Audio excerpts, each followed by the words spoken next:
একটু hair band দেখছিলাম আমার দিদির ছোট্ট মেয়ের জন্য। আপনারা যারা আমায় চেনেন বা জানেন যে আমার একটি ছোট্ট ভাগ্নি আছে। আমি সবসময় পছন্দ করি তাকে নতুনত্ব কিছু দিয়ে সাজানোর। এখান থেকে বেরিয়ে আমরা একের পর এক পূজা মণ্ডপে ঘোরা শুরু করেছিলাম।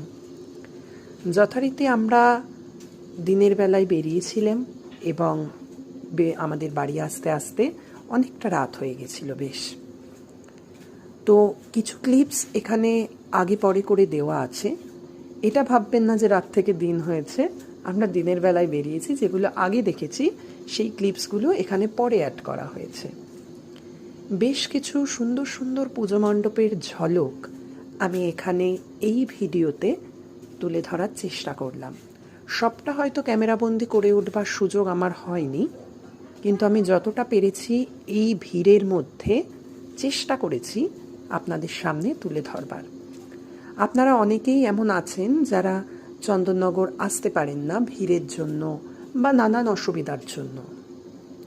আপনারা ঘরে বসেই আমার এই ভিডিওর মাধ্যমে মায়ের পুজো দেখতে পাবেন।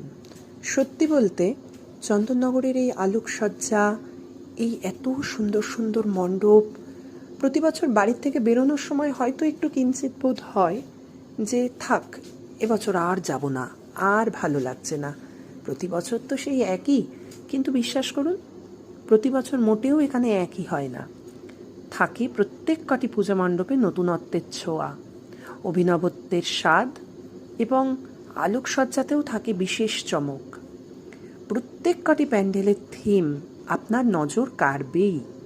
সঙ্গে মাতৃপ্রতিমা, এবং বিশেষ আকর্ষণ হলো প্রত্যেক কটি প্রতিমাতে এখানে পরানো থাকে নানান সোনা ও রূপার অলঙ্কার, যা প্রত্যেক কটি মানুষের নজর কাড়বে। ইনি হলেন তেঁতুলতলার রানীমা, তেমাথার রানীমা, আমরা এখানেও চলে এসেছিলাম মায়ের দর্শন করতে। চন্দননগরের এই জগদ্ধাত্রী পুজো শুরু হয়েছিল ফরাসি দেওয়ান ইন্দ্রনারায়ণের হাত ধরে। সর্বপ্রথম বাংলার জগদ্ধাত্রী পুজো শুরু হয় কৃষ্ণনগরে। আচ্ছা, আপনারা কি জানেন কৃষ্ণনগর এবং চন্দননগরের জগদ্ধাত্রী পুজোর মধ্যে পার্থক্য কি?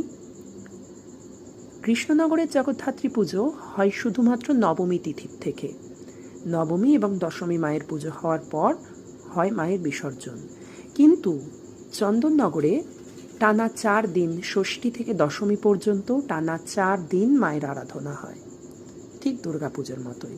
আজকের মতো এই পর্যন্তই, দেখা হবে পরের ভিডিওতে।